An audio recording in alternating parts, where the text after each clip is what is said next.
Work done by variable force. Dear students, it is not always necessary that work is being done by the force, constant force. Okay, so you may change the force. For example, suppose you want to push this box. Every time you just apply a force F, it is not possible, because maybe the surface which is over which the body is moving may be rough at some places, or maybe smooth at some places. So we have to apply variable force to take the body from this point to this point. So what to do in that case, and what will be the work done in that case? Okay, so let us study this. For example, let us consider we plot a graph and let the body be displaced from point A to point B under the action of any variable force. Let I draw that variable force like this. Okay, so force, this is force and this is displacement. So in this case you can see that at every instant of time the force is varying. Firstly it is increasing and after some time it is decreasing. So this is under the effect of variable force. Now to find out the work done by the variable force, let us consider a small displacement. Let us take 2 points over this graph like this, such that these are 2 points. For that, if I consider that the force is almost constant, okay, for this the value of force is almost constant. Let me name that P. This point is represented as P, this is Q, this is P dash, and this is Q dash. Okay, so in that case we can say the displacement is Q dash and the force is constant, which is equal to PQ. Considering that PQ is equal to P dash, Q dash is equal to F. Okay, so in that case we can say that small amount of work done in displacing the body through a small displacement Q dash can be written as force into, let this is represented by dx, this Q dash is represented by dx.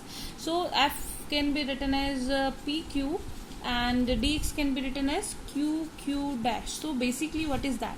This is actually a rectangle. Okay, so this is Q dash and this is PQ.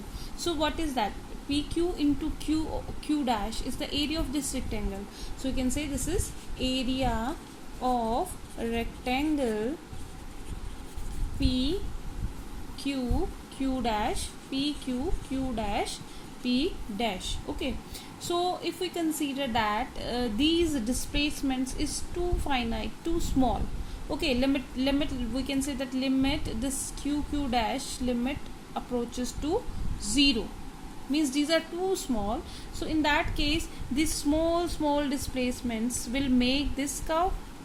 Okay, so in that case that area will represent, area under the curve will represent the whole work done.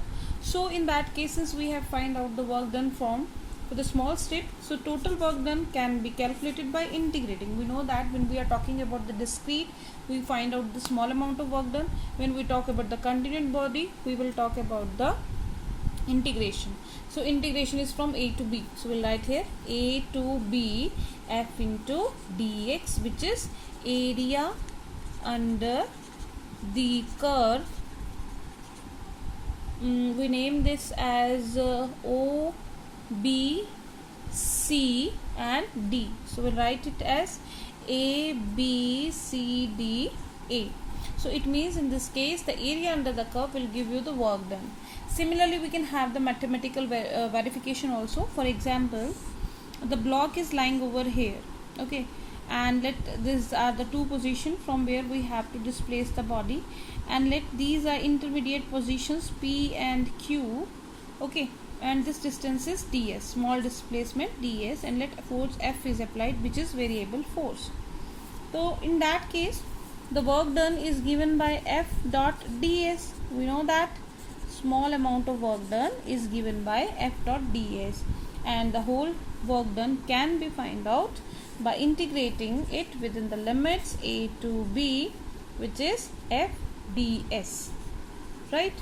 So for the both cases the formula is same. We can have the same formula which shows that the work done by variable force can be calculated by integrated between the displacement's limits, and if it is the force is represented by a curve, it will be given by area under the curve.